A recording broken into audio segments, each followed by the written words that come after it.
war with the Philistines. Saul was 30 years old when he began to reign, and he reigned for 42 years over Israel.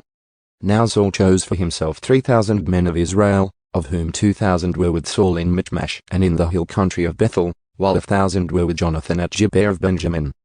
But he sent the rest of the people away, each to his tent. And Jonathan attacked the garrison of the Philistines that was in Geba, and the Philistines heard about it. Then Saul blew the trumpet throughout the land, saying, "Let the Hebrews hear."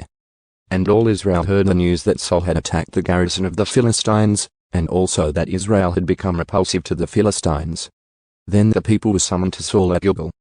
Now the Philistines assembled to fight with Israel, 30,000 chariots and 6,000 horsemen, and people like the sand which is on the seashore in abundance.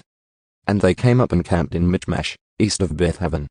When the men of Israel saw that they were in trouble, for the people were hard pressed, then the people kept themselves hidden in caves, in crevices, in cliffs, in crypts, and in pits. And some of the Hebrews crossed the Jordan into the land of Gad and Gilead. But as for Saul, he was still in Gilgal, and all the people followed him, trembling. Now he waited for 7 days, until the appointed time that Samuel had set, but Samuel did not come to Gilgal, and the people were scattering from him. So Saul said, "Bring me the burnt offering and the peace offerings."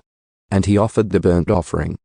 But as soon as he finished offering the burnt offering, behold, Samuel came. And Saul went out to meet him and to greet him. But Samuel said, "What have you done?"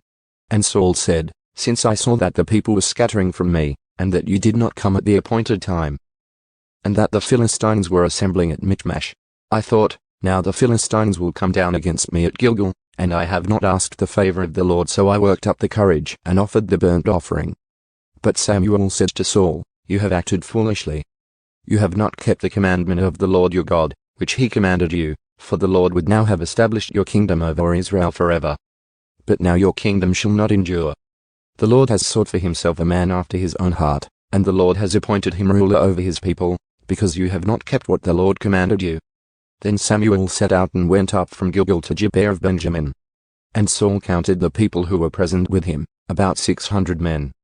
Now Saul, his son Jonathan, and the people who were present with them were staying in Gibeah of Benjamin, while the Philistines camped at Michmash.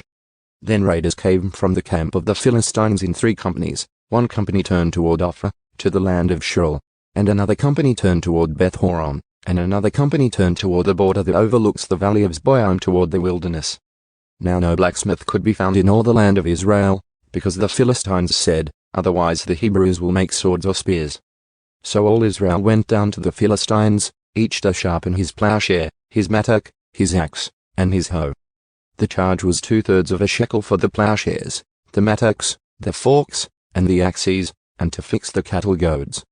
So it came about on the day of battle that neither sword nor spear was found in the hands of any of the people who were with Saul and Jonathan, but they were found with Saul and his son Jonathan. And the garrison of the Philistines went out to the gorge of Michmash,